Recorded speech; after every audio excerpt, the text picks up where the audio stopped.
2012 সালে শ্রমিক নেয়া স্থগিত করে সংযুক্ত আরব আমিরাত। দীর্ঘ সময় বন্ধ থাকা এই শ্রমবাজারে ভ্রমণ ভিসায় কিছু কর্মী যেতে পারলেও এখনও চালু হয়নি দেশটিতে বাংলাদেশিদের শ্রমিক ভিসা। প্রায় 7 বছর ধরে বন্ধ বাহরাইনের শ্রমবাজার। 2 বছর আগে শ্রমিক নেয়া বন্ধ করেছে মধ্যপ্রাচ্যের আরেক দেশ ওমান। গত বছর থেকে শ্রমিক নেয়া বন্ধ রেখেছে লিবিয়া। কর্মী পাঠানো অনিয়মিত হয়ে গেছে মালয়েশিয়ায়ও। চাহিদার তুলনায় অদক্ষ শ্রমিক বৃদ্ধি পাওয়ায় আগ্রহে ভাটা পড়েছে আরও কিছু দেশের। 2012 সালে সর্বপ্রথম সংযুক্ত আরব আমিরাতে বাংলাদেশিদের জন্য ভিসা বন্ধ হয়ে যায়। এরপর থেকে বিভিন্ন সময় ভিসা বন্ধ হয়েছে, আবার খুলেছে, আবার বন্ধ হয়েছে, আবার খুলেছে। আমি বলতে পারি যে গত 12-13 বছরে কখনোই আর পরিপূর্ণভাবে ভিসা খোলেনি। ওমান সরকার শ্রমবাজার পুনর্গঠন ও ওমানাইজেশন নীতির অংশ হিসেবে 2023 সালের 30 অক্টোবর থেকে সকল দেশের জন্য যে কোনো ধরনের ভিসাকে কর্মভিসায় রূপান্তরের সুযোগ সম্পূর্ণভাবে বন্ধ করে দেয়। একই সাথে বাংলাদেশের জন্য ভিসা ইস্যু সাময়িকভাবে স্থগিত রাখে। বাংলাদেশ দূতাবাসের ধারাবাহিক যোগাযোগ, কূটনৈতিক উদ্যোগ ও ইতিবাচক আলোচনার ফলে ওমান সরকার বিশেষ বিবেচনায় 5টি ক্যাটাগরিতে মোট 13টি পেশায় কর্মভিসা পুনরায় চালু করেছে। অভিবাসন সংশ্লিষ্টরা বলছেন, কিছু দেশে ইতোমধ্যে শ্রমিক চাহিদা পূরণ হয়ে গেছে। কর্মীদের ভাষা, দক্ষতা ও শিক্ষাগত যোগ্যতার দিকেও নজর দিচ্ছে কিছু দেশ। দেশীয় শ্রমিকদের ছোট বড় অপরাধ, অপহরণের ঘটনায় সম্পৃক্ততা ও অবৈধ অভিবাসনের কারণেও মুখ ফিরিয়ে নিচ্ছে বড় বাজারগুলো।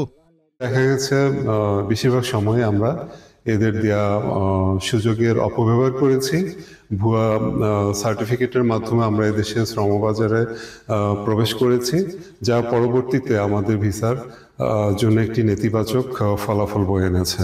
এখানে যত বিদেশি নাগরিকদেরকে তারা ভিসা দিচ্ছে, তার মধ্যে এই পপুলেশনের রেশিও অনুযায়ী বাংলাদেশিদের সংখ্যা আসলে একটু বেশি হয়ে গেছে। শুধুমাত্র সিটি ব্যাংকে অ্যাকাউন্ট থাকলেই করতে পারবেন গুগল পে। তাই অ্যাকাউন্ট খুলুন আজই।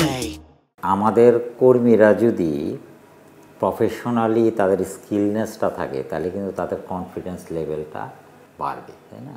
সেই ক্ষেত্রে তার কিন্তু ওই রিস্ক ফ্যাক্টরটা কম কাজ করবে, এবং যার রিস্ক ফ্যাক্টর কম সে কিন্তু আনডকুমেন্টেড হয়ে যাওয়ারও সম্ভাবনা কম। যখন ভিসা চালু ছিল, মার্কেট ওপেন ছিল, সেই সমস্ত দেশে যে সমস্ত লোকজন চলে গেছেন, তখনই তাদের সেই জব মার্কেটটি, ওয়ার্কারের যে চাহিদা সেটি পূরণ হয়ে গেছে। সে দেশের সরকার বা সে দেশের যে এমপ্লয়াররা আছে, তারা মনে করছে তার দেশে অবস্থানরত ফরেন ওয়ার্কার যারা আছে, এটা দিয়ে তাদের এখন চলছে।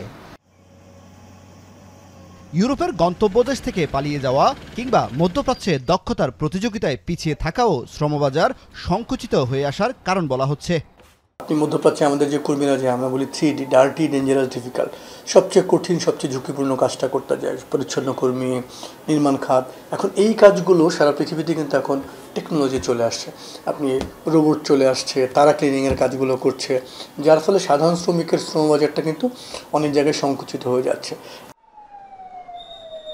নতুন কর্মী নেওয়া বন্ধ রাখলেও গত 10 মাসে বিশ্বের বিভিন্ন দেশ প্রায় 64,000-এর মতো বাংলাদেশি কর্মীকে ফেরত পাঠিয়েছে। এর মধ্যে সৌদি আরব, মালয়েশিয়া, ওমান, সংযুক্ত আরব আমিরাত ও কাতার থেকে শূন্য হাতে ফিরেছেন প্রায় 50,000-এর বেশি প্রবাসী। ফেরত আসা কর্মীদের বড় অংশ প্রতারণা, অবৈধ নিয়োগ, চুক্তিভঙ্গ ও কাজের অমানবিক পরিবেশের শিকার হয়েছেন। অভিবাসন বিশেষজ্ঞরা বলছেন, যাওয়া ও ফিরে আসার পরিমাণ কাছাকাছি হয়ে গেলে রেমিটেন্সে প্রভাব পড়বে। ফিরে আসা কর্মীদের স্থানীয় শ্রমবাজারে সংকুলন করার ক্ষেত্রেও ঝুঁকি তৈরি হবে। কতজন মানুষ বিদেশে যেতে পারলো? দিনের শেষে যদি এদের একটা অংশ ফেরত চলে আসে, তাহলে কিন্তু আমি ওই জায়গাটা ক্লেম করতে পারবো না যে আমার বাড়ছে। তো কাজে ক্রমশ কিন্তু দেখা যাবে যে এই যে যারা যাচ্ছে আর যারা ফিরে আসছে, এটার একটা যদি কাছাকাছি চলে আসতে থাকে, সেটা কিন্তু খুব বিপজ্জনক একটা জায়গা হবে। মধ্যপ্রাচ্য দেশগুলিতে তো আসলে রাস্তায় নেমে আন্দোলন করার সুযোগ নেই বা অনুমতিও নেই। এইটার একটা প্রভাব শুধুমাত্র সংযুক্ত আরব আমিরাত না, মধ্যপ্রাচ্য অন্যান্য দেশেও পড়েছে যে বাংলাদেশিরা ট্রাভেল মেকার। এইটার জন্য আমাদের এক ধরনের একটা সচেতনতা সরকারি মহল থেকে তৈরি করা দরকার কূটনৈতিক পর্যায়ে। একদিকে গুরুত্বপূর্ণ শ্রমবাজারের দুয়ার বন্ধ, অন্যদিকে বাড়ছে ফেরত আসা কর্মীর সংখ্যা। এই গতি সমান্তরাল হয়ে গেলে অর্থনৈতিক ক্ষতির পাশাপাশি সামাজিক ও মানবিক সংকট তৈরি হতে পারে। কামরুল হাসান জনি, এখন, ঢাকা।